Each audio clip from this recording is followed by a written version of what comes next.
Docteur Kodjo, l'actualité nationale est marquée par le dossier Richard Boni-Wourou. Que vous inspire une telle situation? Alors, je pense que c'est avec beaucoup c'est avec beaucoup de peine que j'ai découvert l'histoire de ce compatriote pour lequel moi j'avais beaucoup d'attirance et beaucoup de sympathie. Et pour ne rien vous cacher, j'ai déjà dit à des amis que ce compatriote, nous devrions travailler à le voir de notre côté. Mais malheureusement, voilà ce qui est arrivé. Et c'est un sentiment de tristesse et de peine. Alors, une analyse, évidemment, c'est un dossier judiciaire et par principe, je ne commente pas les dossiers judiciaires, mais je voudrais juste faire une analyse sociologique de cette situation qui est pour moi très malheureuse. Et l'analyse sociologique et sociétale que je vais faire de cette situation, c'est que nous sommes dans une situation de résistance aux réformes, hein, les mesures de bonne gouvernance et toutes les barrières qui ont été mises aujourd'hui dans notre pays pour faire disparaître la corruption. Je sens une certaine résistance à ça. Et le dossier que vous évoquez nous montre bien qu'il y a une grosse résistance face à la lutte contre la corruption.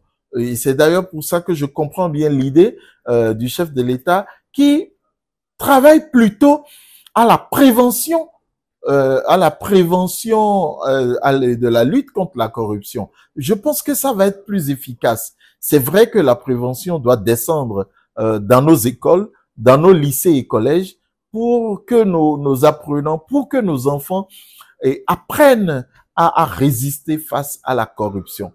Je pense que c'est ça le gros problème que ce dossier me pose et que des agents publics dans le contexte actuel se rendent coupables ou sont supposés coupables puisque le procès n'est pas terminé jusqu'à ce qu'ils soient déclarés coupables par le juge. Ils sont tous présumés innocents. Cela n'empêchera pas le trouble quand même qui est jeté dans cette situation.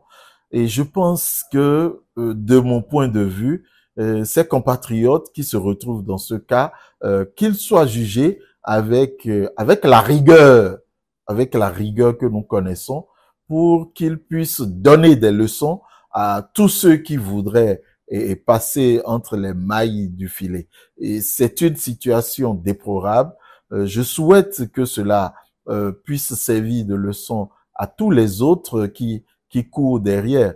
Je signale par exemple qu'il y a des partis politiques qui existaient et qui aujourd'hui n'existent pas pour non-participation à 2 élections législatives consécutives. Et donc, ces partis politiques, pour survivre, seront bien obligés de reprendre tout le processus de récépissé provisoire, récépissé définitif. Je pense qu'il ne leur prendra pas l'envie d'utiliser les mêmes chemins que notre compatriote Richard Wourou, pour qui j'ai la plus grande compassion, et pour les autres collègues aussi, hein, les collègues du ministère de l'Intérieur, c'est des collègues que je connais, que j'ai côtoyés, avec qui j'ai travaillé, et d'ailleurs je suis un peu sous le choc. Je demande que tout ça se passe très bien, et pour moi très bien, c'est que le droit soit dit et que le droit soit dit dans la rigueur du droit.